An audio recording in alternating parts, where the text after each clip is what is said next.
مجھے پکا یقین ہے سکھبیر کہ تو بھی میری طرح کچھ دن میں ونود جی کی عقل مندی اور دور اندیشی کا قائل ہو جائے گا، سنیتا بولی۔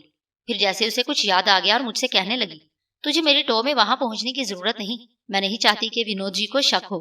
وہ کیسے؟ میں نے چونک کر سوال کیا۔ میں یہی سوچ رہا تھا کہ سنیتا اور ونود جی کے درمیان ہونے والی گفتگو سن لوں۔ بھول گیا کیا ونود جی درگا دیوی کے داس بھی ہیں؟ تجھے میں نے بتایا تھا نا۔ تو اس سے کیا ہوا؟ میں حقیقت سے آگہی کی خاطر بولا۔ انہیں اپنی کوٹھی میں تیری موجودگی کا پتہ لگ سکتا ہے۔ مجھے معلوم ہے انہوں نے حفاظت کے خیال سے اپنی کوٹھی کے گرد حصار بنا رکھی ہے۔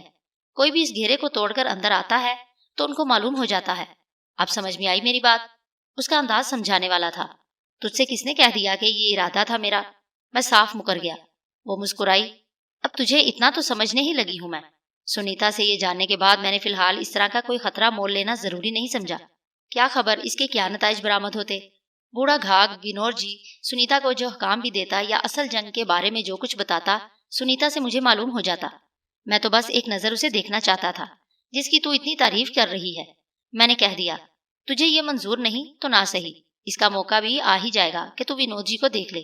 وہ کوٹھی سے باہر بھی تو نکلتے ہیں، کوٹھی سے نکل کر شاید وہ کسی کوٹھے پر جاتے ہوں گے۔ میں نے سنیتا کو جان کر چھیڑا۔ یوں بھی میں بڈھے کی اس حرکت سے تپ گیا تھا کہ اس نے اپنی کوٹھی کے گرد حصار کھینچ رکھا تھا۔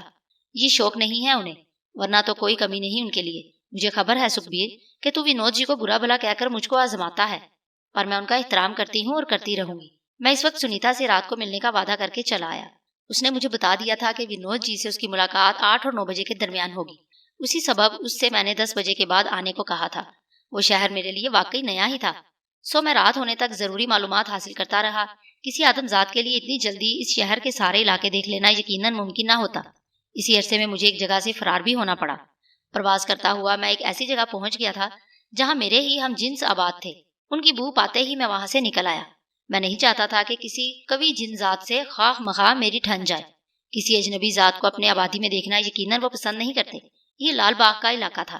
یہاں ایک مشہور قدیم قلعہ ہے جو لال باغ ہی کہلاتا ہے۔ یہی مغلیہ تاجدار جہانگیر کی ایک بیٹی کا مقبرہ بھی ہے۔ جہانگیر کی بنوائی ہوئی ایک سرنگ بھی قلعے میں ہے۔ اسی قلعے سے ذرا فاصلے پر مغل سردار شائستہ خان کا قلعہ بھی کبھی تھا جو منہدم ہو چکا ہے۔ اسی قلعے کے کھنڈرات میں جن ذات آباد تھے۔ لال باغ کی آبادی ان کھنڈرات سے دور ہے۔ اسی آبادی میں شائستہ خان نے ایک مسجد بھی بنوائی تھی جسے میں نے صحیح حالت میں دیکھا۔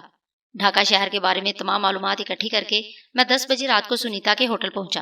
مجھے توقع تھی کہ اس سے بہت سی کام کی باتیں معلوم ہو جائیں گی۔ محض چھیڑ خانے کی خاطر ظاہر ہونے سے پہلے میں نے ایک ایسی حرکت کی جو مجھے مہنگی پڑی۔ اسے ڈرانے کے لیے میں کسی درندے کی طرح غرا کر اس کی طرف جھپٹا۔ اسی عرصے میں تیزی سے اس کے ہونٹ ہلے اور میں جیسے کسی آہنی دیوار سے ٹکرا کر دور جا گرا۔ وہ مسحری پر نیم دراز تھی، ایک دم اچھل کر بیٹھ گئی۔ وقتی طور پر اس سے مجھے تو اذیت ہوئی، لیکن کام کی ایک بات پتہ چل گئی۔ سنیتا کو غافل جان کر اس پر حملہ کرنا آسان نہیں تھا۔ اس وقت میرے ذہن سے یہ بات نکل ہی گئی تھی کہ سنیتا آفت کی پرکالہ ہے۔ تو جو کوئی بھی ہے میں تجھے فنا کر دوں گی۔ سنیتا کی آواز میں شدید غصہ تھا۔ پھر اس سے پہلے کہ وہ کوئی شیطانی عمل پڑنا شروع کر دیتی، میں ظاہر ہو گیا اور بولا، تو مجھے پہلے ہی فنا کر چکی ہے، اب اور کیا کرے گی؟ ارے سکھبیر، وہ آلتی پالتی مار کر آسن جماتے جماتے رک گئی۔ یہ تیری حرکت تھی؟ کون سی حرکت؟ میں انجان بن گیا۔ میں تو جب یہاں پہنچا تو تجھے غصے میں بولتے دیکھا۔ تو نہیں تو پھر کون تھا؟ وہ جو میرے اوپر وار کرنے کو جھپٹا تھا۔ اس کی پیشانی پر سلوٹیں ابھر آئیں۔ لگتا ہے تیری عقل ماری گئی ہے، میں اور تجھ پر وار کروں گا۔ یہ کہتے ہوئے میں آگے بڑھا اور مسحری کے سرہانے پڑی ہوئی کرسی پر بیٹھ گیا۔ وہ کوئی تھا ضرور، وہ بڑبڑائی، اور آج رات کو میں اس کا پتہ کر لوں گی۔ کیسے پتہ لگائے گی اس کا؟ بظاہر میں پرسکون آواز میں ہی بولا، لیکن اپنی حماقت پر مجھے پچھتاوا محسوس ہو رہا تھا۔ یہ کون سی مشکل بات ہے؟ مجھے تو اس پر حیرت ہو رہی ہے کہ تو درگا دیوی کا داس ہو کر یہ پوچھ رہا ہے۔ ارے پگلے، ٹھیک آدھی رات کو درگا کا 40 گٹکا پڑوں گی اور پھر مجھے گیان ہو جائے گا وہ کون ہے۔ مجھے تو لگتا ہے کہ وہ کوئی بھوت تھا۔ اس کی گراہٹ غیر انسانی ہی تھی۔ 40 گٹکے کے 40 شب کوڑوں کی طرح اس پر برسیں گے، پھر آئندہ کے لیے وہ میرے قریب آنے سے توبہ کر لے گا۔ سنیتا میرے ہی سامنے مجھے سزا دینے کا ذکر کر رہی تھی، سو میں نے کہا، وہم ہوگا تیرا۔ 40 گٹکے کی خبر تو مجھے بھی ہے، لیکن یہ الفاظ تو صرف بھوتوں پریتوں کے لیے ہوتے ہیں۔ کوئی ضروری تو نہیں کہ وہ بھوت ہی رہا ہو، کیا معلوم وہ کسی کی بھٹکی ہوئی آتما ہو۔ میں نے اسی کے عقیدے کو مد نظر رکھتے ہوئے بہانہ کیا۔ آدمزاد کسی بھی مذہب اور عقیدے کے ہوں، ان میں ایسے ضرور ہوتے ہیں جو ہم جن ذاتوں کے لیے خطرہ بن سکیں یا ہمیں کسی اذیت میں مبتلا کر دیں۔ میں اسی لیے سنیتا کو دم دلاسا دے کر اس سے روک رہا تھا۔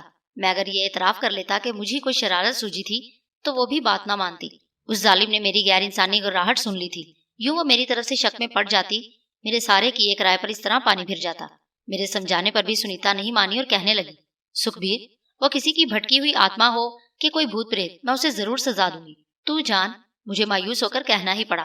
پھر اسے معلوم کیا، ہاں یہ بتا ونود جی سے تیری کیا بات ہوئی؟ انہوں نے تجھے بتایا کہ آگے ان کے کیا ارادے ہیں؟ یہ تو ونود جی کبھی نہیں بتاتے، بس ان کے حکم پر عمل کرتے رہو تو سب کچھ خود ہی سمجھ میں آنے لگتا ہے، یہی ان کا سٹائل ہے۔ اس پر میں چڑ سا گیا اور جھنجھلا کر پوچھا، تجھے کچھ تو حکم ملا ہوگا، اسی سے اندازہ کر لیتی۔ ویسے تو بڑی عقل کی پتلی بنتی ہے تو۔ وہ ہنس پڑی اور بولی، تو کس لیے جل بن گیا؟ اس لیے کہ میری پریمکا ہو کر تجھے کسی اور کے اشاروں پر ناچنا پڑ رہا ہے۔ تجھ سے تو میں نے کراچی میں ہی کہا تھا سکھبیر کہ تیری مرضی نہ ہو تو سب کچھ تیاگ دوں گی، تو نے ہی تو حامی بھر لی تھی کہ بس رہنے دے۔ میں نے ہاتھ اٹھا کر اس کی بات کاٹ دی، بتاتی کچھ نہیں، پہیلیاں بجھوا رہی ہے۔ تو کچھ بولنے دے تو مجھے پھر رہنا، سنیتا نے کہا۔ ابھی تو ونود جی نے مجھے صرف ایک کام سونپا ہے، تجھے بتاتی ہوں میں، تو ہی بتا دے، اس سے کچھ پتا چل سکتا ہے کہ وہ کیا چاہتے ہیں۔ مجھے کل شام گرین کلب میں ایک نوجوان حمید چودھری سے ملنا ہے۔ ونود جی نے اس کی تصویر بھی دکھا دی تھی مجھے کہ اسے پہچان لوں۔ حمید چودھری کو 10,000 روپے دینے ہیں مجھے، کام ختم۔ یہ کام تو کوئی بھی معمولی آدمی کر سکتا ہے، پھر تجھی سے ایسا کرنے کو کیوں کہا گیا؟ اس کی وجہ سوچتی تو شاید اصل بات سمجھ میں آ جاتی۔ اصل وجہ سے کیا مطلب ہے تیرا؟ سنیتا نے حیرت سے پوچھا۔ اس نوجوان کو چارہ ڈالنا اور کیا، صرف پیسے سے کام نہیں چل رہا ہوگا۔ آ گیا پھر تو انہیں باتوں پر۔ ونود جی نے تو کوئی ایسا اشارہ نہیں دیا ابھی، نہ یہ بتایا کہ حمید چودھری ہے کون۔ تو کیا ہوا، بعد میں اشارہ مل جائے گا، پہلے وہ نوجوان چارہ دیکھ بھال تو لے۔ سکھبیر، تو مجھے مسلسل چارہ کہہ کر میری توہین کر رہا ہے، یہ کوئی اچھی بات نہیں ہے۔ سچی بات کڑوی ہی لگتی ہے۔ میں تو یہی سمجھا ہوں کہ گرو گھنٹال نے تجھے ایسے ہی کاموں کے لیے یہاں بلایا ہے۔ تیری زلف گرا گیر کا ایک شکار افضل بھی تو یہیں اسی شہر میں موجود ہے، ابھی اس سے ملنے کا حکم نہیں ہوا۔ تو نے ہی تو مجھے بتایا تھا کہ اسے بھی بہت سے کام نکالنے ہیں، وہ تو میں نے خود ہی ونود جی کو یہ دھیان دلایا تھا۔ سنیتا نے میرے طنزیہ لہجے کو نظر انداز کرتے ہوئے بتایا، ملک افضل سے کل صبح ملنے جاؤں گی، اور پھر وہ تجھ سے رات کو ملنے یہاں آ جائے گا۔ میری آواز میں اب بھی چبھن تھی۔ کوئی ضروری تو نہیں کہ وہ رات کو ہی آ جائے۔ میں نے دانستہ سنیتا سے نہیں پوچھا کہ ملک افضل سے کیا کام نکالنے ہیں، اب اس کی کیا ضرورت نہیں رہی تھی۔ آئندہ روز صبح جب سنیتا اسے ملتی تو خود بخود یہ عقدہ کھل جاتا۔ اگرچہ سنیتا کا ذہن پڑھنا میرے لیے ممکن نہیں تھا، تو جو لوگ اس کے رابطے میں آتے ان سے تو مجھے سب کچھ معلوم ہو جاتا۔ اگلے دن سنیتا کو 2 افراد سے ملنا تھا۔ ملک افضل کا ذکر تو میں کراچی ہی سے سنتا آ رہا تھا، دوسرا نوجوان حمید چودھری میرے لیے نیا تھا۔ یہ صورتحال واضح نہ ہونے کے باوجود کہ غیر ملکی تخریبی عناصر یہاں کیا کھیل کھیلنے والے تھے، میرے لیے راہ استوار ہوتی جا رہی تھی۔ سنیتا کو مزید پشیمانی سے بچانے اور زیر دام رکھنے کی خاطر میں نرمی سے بولا، او سنیتا، میں تیری مجبوریاں سمجھتا ہوں، مجھے معلوم ہے کہ تو ستی ساوتری نہیں، پھر بھی جانے کیوں سب کچھ جان لینے کے باوجود تو میرے من سے اترتی نہیں۔ جانے کیسی پیاس ہے جو نہیں بجھتی، کیسی آگ ہے کہ ٹھنڈی نہیں پڑتی۔ سنیتا نے میری طرف نگاہیں اٹھائیں تو اس مرتبہ میں بھوکلاس آ گیا۔ کم ہی آدم زادیوں کی آنکھوں میں ایسا جادو ہوتا ہے کہ آدم زاد تو آدم زاد، کوئی جن زاد بھی جس کے اثر میں نہ آ جائے۔ اس کے لب ساکت تھے اور آنکھیں بول رہی تھی، میں چلتا ہوں اب۔ گھبرا کر میں نے کہہ ہی دیا۔ یہ سوچ رہا تھا کہ بندہ تو دراصل وہی ہے جو دریا کنارے پیاسا کھڑا رہے اور دم نہ مارے۔ کیوں، ڈر گیا کیا؟ وہ شاید میری کیفیت بھانپ گئی۔ ہاں سنیتا، تجھ سے بھی ڈرتا ہوں اور اپنے آپ سے بھی، کہ میری ساری ریاضت بھنگ نہ ہو جائے۔ تو مجھے اس طرح ایسی نظروں سے نہ دیکھا کر، خمار سا ہو جاتا ہے تجھے، ہے نا؟ یہ کہتے ہوئے اس نے دونوں ہاتھ اٹھا کر انگڑائی لی تو اس کا جسم کسی کمان کی طرح کھینچ گیا۔ جب اس رات 12 بجنے والے تھے تو مجھ پر وحشت سی سوار ہونے لگی۔ سنیتا کے الفاظ میری سماعت میں گونج رہے تھے، وہ کوئی بھٹکی ہوئی آتما ہو کہ بھوت پریت، میں اسے ضرور سزا دوں گی، اور سزا بھگتنے کا وقت قریب آ رہا تھا۔ سزا سے کس طرح بچوں؟ یہی سوال بار بار میرے ذہن میں گردش کیے جا رہا تھا۔ وہ جو میرے عشق کی دعوے دار تھی اور جسے میں پوری طرح شیشے میں اتار چکا تھا، وہی عذاب جاں بننے والی تھی۔ آدم زادوں کے ساتھ ذرا سی شرارت بھی کبھی رنگ لے آتی ہے، معلوم نہیں کیا صورت ہو، وہ اذیت میرے لیے قابل برداشت بھی ہو یا نہیں۔ یہ سوچ کر میں اپنے بند کمرے سے فرار ہو گیا۔ انسانی قالب میں نے ترک کر دیا تھا۔ میں شہر سے باہر نکلا ہی تھا کہ یوں لگا آگ کا کوڑا مجھ پر پڑا ہو۔ میں بل بلا کر چینخ اٹھا۔ ویرانے میں میری چینخ دور تک گونج۔ ہوٹل چھوڑ کر میں نے اچھا ہی کیا تھا، ورنہ وہاں بسنے والے آدمزاد جانے کیا سمجھتے۔ میرے وجود پر کوڑے برستے رہے اور میں ناقابل برداشت تکلیف سے چینختا رہا۔ اسی عرصے میں ایک جنی کی آواز میری سماعت سے ٹکرائی۔ کیا ہوا تجھے؟ کیوں چیخے جا رہا ہے؟ کیا کسی آدمزاد نے تیری یہ حالت بنا دی ہے؟ بتا کیا بات ہے؟ میرا باپ اس بیل عالم ہے، میں اسے لے کر آتی ہوں۔ جواب میں چیخنے کے سوا میں کچھ بھی نہ کہہ سکا۔ شدید اذیت کے سبب مجھ پر بے ہوشی طاری ہونے لگی۔ مجھے گنتی بھی یاد نہ رہی کہ کتنے کوڑے اور باقی ہیں۔ میرے ہوش و حواس گم ہو گئے۔ ہوش آنے پر میں نے خود کو سرسبز شاداب ایک جھیل کے کنارے پڑے دیکھا۔ اے میرے باپ ازبیل، اس اجنبی جن ذات کو ہوش آ گیا ہے۔ جنیا کی آشنا آواز پھر میں نے سنی۔ قریب ہی ایک درخت کی شاخیں ہلی اور ایک ضعیف العمر جن ذات کود کر میرے پاس آ گیا۔ اس نے جنیا کو مخاطب کیا، اے میری بیٹی سومی، اس اجنبی جن ذات کا وجود جگہ جگہ سے جھلس گیا ہے۔ اس جھیل میں اتر جا اور اس کی تہہ سے کیچڑ نکال کر لے آ۔ اللہ کا شکر ہے کہ یہ زندہ بچ گیا۔ میں نے پہلی بار سومی کی طرف دیکھا، ابھی تک مجھے قرار نہیں تھا۔ مجھ سے ہمدردی کرنے والی جنیا اپنے باپ کے حکم پر جھیل میں اتر گئی۔ وہ خوبصورت بھی تھی اور نازک اندام بھی۔ مجھے وہ اپنی طرح نوجوان ہی محسوس ہوئی۔ اس کی عمر 600-700 سال سے زیادہ نہیں لگتی تھی۔ عمر میں وہ مجھ سے تقریباً 300-400 برس چھوٹی ہی ہوگی۔ سومی جھیل کی تہہ سے کیچڑ نکال کر لے آئی تو اس کے باپ نے کوئی عمل پڑھتے ہوئے میرے وجود کے جھلسے حصوں پر کیچڑ مل دی۔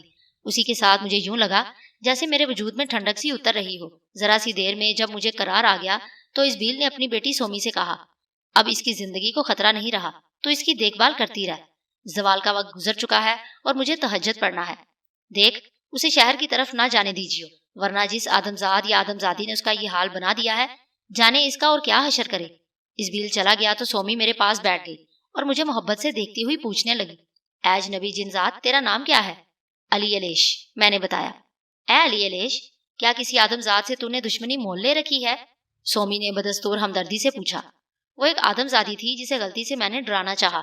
میرا مقصد اسے اذیت پہنچانا نہیں تھا، بس وہ خفا ہو گئی۔ کوئی جادوگرنی ہوگی وہ۔ ایسی آدمزادیاں بڑی خطرناک ہوتی ہیں، ان کے قریب نہیں جانا چاہیے۔ سومی مجھے سمجھانے لگی، پھر پوچھا، کہیں تو ان جن زادوں میں سے تو نہیں اے علی ریش جو آدمزادیوں پر مر مٹتے ہیں؟ مجھے بھی ایک آدمزاد اچھا لگا تھا، مگر ان کی عمریں بہت تھوڑی ہوتی ہیں، سو وہ بہت جلد مر گیا، 70 سال بھی نہیں جیا۔ یہ بات 50 برس پہلے کی ہے۔ میرے باپ نے مجھے بہت سمجھایا کہ آدمزاد جلد مر جاتے ہیں، مگر میری عقل پر پردہ پڑ گیا اور پھر مجھے پچھتانا پڑا۔ اس سے میں نے اپنا نکاح پڑھوا لیا تھا۔ اچھا ہوا کہ کوئی اولاد نہیں ہوئی، ورنہ بہت مشکل ہوتی، نہ اسے جن ذات قبول کرتے اور نہ آدمزاد۔ سومی نے پہلی ہی ملاقات میں مجھے اپنا دکھڑا سنا دیا، تو ایک آدمزاد کی بیوہ ہے۔ تیری کہانی سن کر مجھے دکھ ہوا۔ میں نے بھی اس سے اظہار ہمدردی کیا۔ ہاں، اس نے ٹھنڈا سانس بھرا۔ اسی وجہ سے اب کوئی جن ذات مجھے اپنانے پر آمادہ نہیں ہوتا، وہ مجھ سے نفرت کرتے اور تانے دیتے ہیں۔ تو ہی بتا اے علی علیش کہ اس میں میرا تو کوئی قصور نہیں تھا۔ انہوں نے ہمیں اپنی بستی سے نکال دیا اور میرا باپ مجھے لے کر یہاں چلا آیا۔ تو نے کچھ نہیں بتایا اپنے بارے میں۔ میرا قصہ بھی تجھ سے کچھ زیادہ مختلف نہیں ہے سومی، میں نے جواب میں کہا۔ مجھے بھی ایک آدمزادی سے عشق ہو گیا تھا، لیکن تیری طرح مجھے کامیابی نہیں ہو سکی، اور پھر وہ مجھ سے بچھڑ گئی۔ مجھے نرگس یاد آ گئی۔ میں نے اس سے کوئی پردہ نہیں رکھا، نیک و بد جیسا بھی تھا اس پر ظاہر ہو گیا۔ سومی نے اس پر خوشی کا اظہار کیا اور بولی، تجھ سے مل کر ایک خوشی تو یہ ہوئی اے علی علیش کہ تو بھی ہماری طرح ایمان والوں میں سے ہے۔ دوسرے یہ کہ تو نے ایک آدم ذات کی بیوہ ہونے پر مجھ سے نفرت نہیں کی۔ پھر یہ کہ اپنے بارے میں جھوٹ نہیں بولا۔ تو شاید جانتا ہے کہ آدم ذات اور جن ذات دونوں ہی تنہائی کے عذاب سے گھبراتے ہیں۔ مجھے اپنے باپ کے ساتھ تنہا رہتے ہوئے 50 برس ہو گئے۔ وہ مجھے اب آدم زادوں کی طرف نہیں جانے دیتا، اور کوئی جن ذات بھی میرے قریب نہیں پھٹکتا۔ کیا تو مجھ سے دوستی کرے گا اے علی علیش؟ ہاں، اگر یہ دوستی صرف دوستی کی حد تک رہے۔ میں نے صاف بات کہہ دی۔ میرا باپ ازبیل بھی مجھ سے یہی کہتا ہے کہ حدود سے تجاوز نہیں کرنا چاہیے۔ سومی بولی، تو مجھے تجاوز کرنے والوں میں سے نہیں پائے گا اے علی علیش۔ سومی وہ پہلی جنیا تھی جس سے مجھے نفرت محسوس نہیں ہوئی۔ میں نے اسے اجازت دے دی کہ وہ جب چاہے مجھ سے آ کر مل سکتی ہے، اور میں بھی اس سے ملنے آتا رہوں گا۔ اس ملاقات کے دوران میں نے سومی سے ایک مرتبہ بھی کوئی ایسی حرکت نہیں کی جو مجھ سے اس سے متنفر کرے۔ یقیناً اسے اپنے جذبات پر قابو پانا تھا۔ وہ مجھے کوئی بداتوار جنیا محسوس نہیں ہوئی جو اپنے نفس کی غلام ہوتی۔ میں نے اس سے پوچھا، تیرے باپ ازبیل کو تو اس پر کوئی اعتراض نہیں ہوگا کہ تو مجھ سے دوستی رکھے؟ میں اس کی بیٹی ہوں اور وہ مجھے اچھی طرح جانتا ہے۔ اس نے محض آدم زادوں سے ربط و ضبط نہ رکھنے کو کہا ہے۔ میرے باپ کو خبر ہے کہ میں بھٹکنے والی نہیں ہوں۔ سومی کو میں بتا ہی چکا تھا کہ آدم زادوں کے درمیان آدم زاد بن کر رہتا ہوں، سو اس نے مجھے نہیں روکا۔ جھیل میں غوطہ لگا کر جب میں باہر نکلا تو میرا وجود پہلے ہی کی طرح بے داغ تھا۔ کچھ دیر تک سومی میرے ساتھ پرواز کرتی رہی، پھر خدا حافظ کہہ کر لوٹ گئی۔ سنیتا نے تو مجھے جاں بے لب کرنے میں کوئی کسر نہیں چھوڑی تھی، مگر سومی نے مجھے بچا لیا۔ وہ اگر بر وقت میری مدد نہ کرتی تو جانے مجھ پر کیا گزرتی۔ دوسرے روز صبح مجھے یہ تشویش تھی کہ سنیتا کو میرے بارے میں گزشتہ رات کیا معلوم ہوا، کہیں وہ میری حقیقت جان تو نہیں گئی۔ میں جب اس کے کمرے میں پہنچا تو وہ ناشتہ کرنے کے بعد چائے پی رہی تھی۔ اس کے چہرے پر مجھے فکر مندی نظر آئی۔ سکھبیر، اس نے مجھے مخاطب کیا۔ میرا اندیشہ صحیح نکلا۔ کیسا اندیشہ؟ میں نے انجان بن کر سوال کیا۔ وہی جو تیرے آنے سے گھڑی بھر پہلے یہاں آیا تھا، وہ ایک بھوت ہی تھا، وہ بتانے لگی۔ 40 گٹکا پڑھتے ہوئے مجھے پتا چل گیا کہ اس کا نام علی علیش ہے اور وہ کچھ دن سے میرے پیچھے لگا ہوا ہے۔ وہ ایسا کیوں کر رہا ہے یہ معلوم نہیں ہو سکا۔ میں نے اس کی چیخیں بھی سنی، پھر شاید وہ بے ہوش ہو گیا یا اسے موت آ گئی۔ میں یہ بھی پتا کر سکتی ہوں کہ اگر وہ مرا نہیں تو اس کے ارادے کیا ہیں، لیکن اس کے لیے لمبا وقت چاہیے، پورے 40 دن۔ سنیتا سے مجھے جو کچھ معلوم ہوا میرے لیے خطرناک تھا۔ میں اندر ہی اندر کانپ کے رہ گیا۔ اسی ظالم نے تو میرا نام بھی معلوم کر لیا تھا۔ پھر بھی میں خود پر قابو پاتے ہوئے بولا، درگا دیوی کے 40 گٹکے سے بچنا ممکن نہیں سنیتا۔ 40 آگ کے کوڑے کھا کر بھلا کون زندہ بچ سکتا ہے؟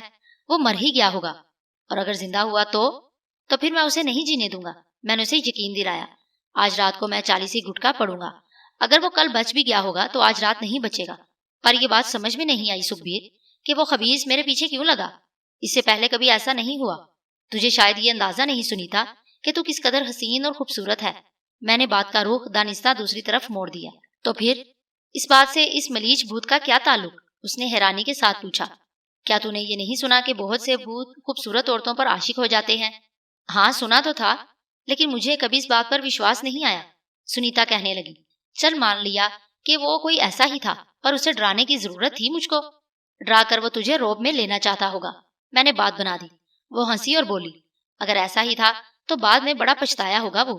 اسے شاید خبر نہیں ہوگی کہ میں درگا دیوی کی داسی ہوں، کوئی معمولی عورت نہیں کہ ڈرا دھمکا کر لعنت بھیج اس پر۔ میں نے اس کی بات کاٹ دی۔ میں نمٹ لوں گا اس سے، تیرے عشق میں بھی یہ بھی صحیح۔ اس نے میرے لیے چائے بنائی اور پیالی میری طرف بڑھاتے ہوئے بولی، جلدی سے پی لے، تجھے بھی جانا بھی ہے۔ آج ہی صبح ونود جی کا فون آیا تھا۔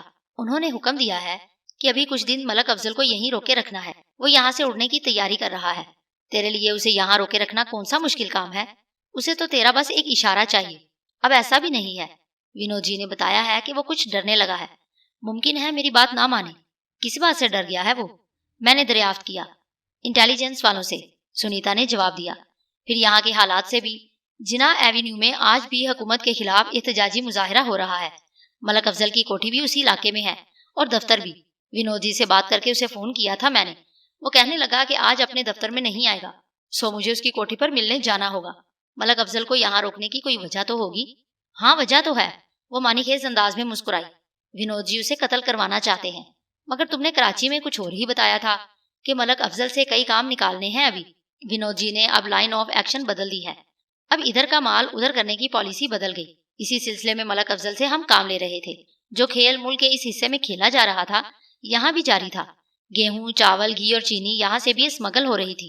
اب اس کی ضرورت نہیں رہی، سنیتا بتانے لگی۔ چاول کا بہت بڑا بیوپاری ہونے کے ساتھ ساتھ ملک افضل کپڑے کی ایک مل کا بھی مالک ہے۔